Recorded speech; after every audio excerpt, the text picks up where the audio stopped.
Illuminati the true rulers of the earth के बारे में हजारों वीडियोस भरे पड़े हैं यूट्यूब पर। कोई कहता है ये नकारात्मक लोग हैं जो धरती को खत्म करना चाहते हैं, सिर्फ विनाश ही दिखता है इन लोगों को, इत्यादि। पर यदि पुराणों का गहन अध्ययन करके उनमें छिपे वास्तविक ज्ञान को जाना जाए, धर्म में और अधिक गहरा उतरा जाए, गहन साधना की जाए, तब पता चलता है कि जैसे परिवार का एक मुखिया होता है जिसके अनुसार घर अच्छे से चल पाता है, वैसे ही संसार में एक गुप्त संस्था है। इसमें संसार के हर क्षेत्र के मुख्य प्रभावशाली लोग हैं। यह संस्था लगभग 5000 साल से धरती पर राज कर रही है। लगभग सभी मुख्य राजा, नेता, मुख्य उद्योगपति, प्रमुख वैज्ञानिक, प्रमुख खिलाड़ी, मुख्य फिल्मी सितारे, शिक्षा जगत के मुख्य शोधकर्ता गुप्त समिति के लोग ही होते हैं। इन्हें इल्लू कहा जाता है। काफी शोध करने के बाद पता चलता है कि गुप्त संस्था में दो तरह के लोग होते हैं। एक वो जो जन्म से इल्लू हैं, यानी उनके जन्म के पहले से तय होता है कि उन्हें बहुत बड़ा उद्योगपति, नेता, गुरु या हीरो बनना है। दूसरे ये वो होते हैं जो अपनी मेहनत से उच्च पदों पर पहुंच जाते हैं और फिर गुप्त समिति के लोग उन्हें छल या धन से अपने प्रभाव में ले लेते हैं और अपना मन चाहा उनसे करवाते रहते हैं। जब वे उनके कहे से हटकर चलते हैं तो गुप्त समिति उन्हें मरवा भी देती है। गांधी, नेहरू जन्म से तय इल्लू थे। बहुत से प्रधानमंत्री, आध्यात्मिक गुरु या योग गुरु जिनका पूरे विश्व में प्रभाव है, उनका जन्म भी बहुत बड़े उद्देश्य के लिए कराया गया है और ऐसे लोग जल्द ही पूरे विश्व में प्रसिद्धि पा लेते हैं। देखिएगा, जल्द ही दुनिया आपको संस्कृत व वेद पढ़ती दिखाई देगी और सारी दुनिया में भारत पुनः छा जाएगा। गुप्त संस्था इल्लुमिनाती के होने का आभास तभी होता है जब पुराणों पर, अपने धर्म पर गहरी शोध की जाए, अन्यथा हम जान ही नहीं सकते इनके होने के बारे में। धर्म से सब दूर रहते हैं, इसलिए इल्लुमिनाती के बहुत से सदस्य भी नहीं जानते कि यह भारत की गुप्त संस्था है। गुप्त संस्था में सभी देशों के प्रभावशाली लोग हैं, पर इस पर मुख्य नियंत्रण भारत का है। इसी संस्था ने भारत को गुलाम बनाया था, वह इसी ने मुक्त भी करवाया। ये लोग अपने हर कर्म में पुराण शैली का आध्यात्म रचते हुए राज करते हैं। सभी धर्म, वेद, पुराण, कुरान, बाइबल, गुरु ग्रंथ साहिब आदि इसी संस्था के लोगों द्वारा बनाए गए हैं। 5 मुख्य धर्म ज्योतिष के आधार पर बनाए गए हैं। इन्होंने ही भारत को गुलाम बनाया था और इन्होंने ही भारत को मुक्त भी करवाया। हमें भारत पर गर्व होना चाहिए कि भारत आज भी गुप्त रूप से सारी दुनिया पर राज कर रहा है। गुप्त समिति ने ऐसे संकेत दिए हैं जिनसे पता चलता है कि जल्द ही भारत पुनः दुनिया पर छा जाएगा अगले 2000 वर्षों के लिए। संसार के सभी प्रमुख निर्माण, आश्चर्य इन्हीं की देन है। पिरामिड भी गुप्त समिति ने बनवाए हैं। यह इल्लुमिनाती का लोगो है। इसमें भी पिरामिड दिख रहा है और ऊपरी भाग में नेत्र है। वह एक गोल चक्कर है जो दर्शाता है कि व्यवस्थाओं के शीर्ष पर बैठे लोगों पर, धनवान, बलशाली लोगों पर दृष्टि बनाए रखो। लाल रंग गहरी आध्यात्मिकता का रंग है और गोल्डन रंग तपस्या का प्रतीक है, अग्नि का रंग है।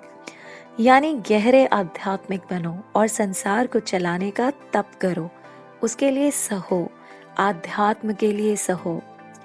यह कर्म विष्णु कर्म है। विष्णु जी गुरु भी हैं और पालक भी। उसी प्रकार इल्लुमिनाती संसार की हर मुख्य व्यवस्था को चलाती है, वह संसार का पालन कर रही है। हमारी सारी शिक्षा का मुख्य विकास भारत की गुप्त संस्था ने ही किया है। सारी वैज्ञानिक खोजें इन्हीं की देन है, जो लगभग 2500 वर्ष पूर्व कर ली गई थी। आज से 2500 वर्ष पूर्व आज सा ही विकसित विज्ञान था और उसी विज्ञान के आधार पर इन्होंने सभी धर्मों की रचना की, अनेक भाषाओं की रचना की। त्रुटियों से भरी अंग्रेजी भाषा भी इन्होंने ही बनाई है, तो संस्कृत सी सर्वोच्च भाषा भी इन्हीं की देन है। इनके लिए जीना मरना सबसे दिव्य कर्म है धरती पर। इन्होंने स्वयं को दानव कहकर प्रचारित करवा रखा है, जिससे अधिक लोग इनकी ओर आकर्षित न हो जाएं। ये लोग अपने हर बड़े कर्म में पुराण, कुरान, बाइबल शैली का अध्यात्म रचते हैं। राजनीति, खेल, विज्ञान, समाचार जगत, फिल्मों का संचालन ये गहरे आध्यात्म से करते हैं। आपको नहीं पता, आप जो फिल्म देखकर आते हैं उनमें एक गहरा आध्यात्मिक दर्शन भी छिपा होता है, जो फिल्म के पात्रों के नाम पर विचार करने से समझ आता है। विश्व में बड़े बदलाव के कुछ संकेत फिल्मों के माध्यम से भी देती है गुप्त समिति। 2017 में गुप्त समिति ने संकेत दिया था कि जल्द ही अंग्रेजी शिक्षा की भारत क्या दुनिया से ही विदाई हो जाएगी। वह पुनः भगवा शिक्षा अर्थात हिंदी और संस्कृत छा जाएगी। नई शिक्षा नीति उसी दिशा में पहल है। राम मंदिर भी इन्होंने ही तुड़वाया था, जो कि ओम से संबंधित एक संकेत था। राम मंदिर पुनः बनवा भी ये ही रहे हैं। यह तोड़ना बनना बहुत पहले से तय था। कह सकते हैं कि दुनिया को इल्लुमिनाती अर्थात भारत एक पूर्व लिखित आध्यात्मिक कथा पर चला रही है। ताजमहल मुमताज नहीं, ओम से प्रेम का प्रतीक है पुराण शैली में। चाय और मोदी शब्द में कुछ ओम का संबंध है, इसलिए ये बार बार मोदी जी को चाय वाला कहकर बुलाते हैं।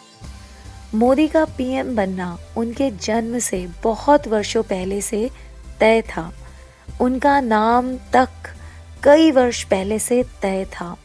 आपको विश्वास नहीं होगा, परंतु जब आप धर्म में बहुत ही अधिक गहरे उतरेंगे, वो भी विज्ञान व तर्क के साथ, केवल तब ही आप यह सब जान पाएंगे। मुगलकालीन गुलामी इन्हीं का आध्यात्मिक वास्तविक नाटक थी। ब्रिटिश गुलामी में भी इन्होंने बहुत सारा आध्यात्म खेला है, राज करते करते। कश्मीर का मसला इन्होंने ही बनाया है और कश्मीर प्रतीकात्मक शैली में ओम से संबंधित है। हम रामायण, महाभारत, पुराण, कुरान, बाइबल के आध्यात्म के साथ गुप्त समिति का अत्यंत गुप्त आध्यात्म भी सिखाते हैं। वंदे भारतम आध्यात्मिक केंद्र, वंदे भारतम। मुझे गर्व है मेरे भारत पर, जो आज भी दुनिया को चला रहा है। आप भी गर्व से भरिए, वह हस्ताक्षर मातृभाषा में करिए। कहीं तो मातृभाषा को जीवित रखिए। धर्म प्रेमी वही बनेगा जो मातृभाषा प्रेमी होगा, और उन्हीं में से कोई तार्किक, विज्ञान मार्गी यह सब जान सकेगा, जो अत्यंत ही कठिन कार्य है। केवल विज्ञान मार्गी तत्वदर्शी ही इस सब को जान सकते हैं। यह वीडियो धर्म में गहरे डूबे साधक की ओर से है, इसलिए केवल हमें पता है कि इल्लुमिनाती वास्तव में भारत की गुप्त संस्था है, जिसमें सारी दुनिया के लोग हैं, पर मुख्य नियंत्रण भारत का है। रामायण महाभारत के गूढ़ दर्शन के साथ हमारे माध्यम से आप अवश्य ही इस सत्य को जान पाएंगे। चैनल को सब्सक्राइब कर लीजिए व जितना हो सके इसे शेयर कीजिए, और ऐसी ही रोचक जानकारी के लिए बने रहिए हमारे साथ। जय हिंद, जय श्री कृष्णा।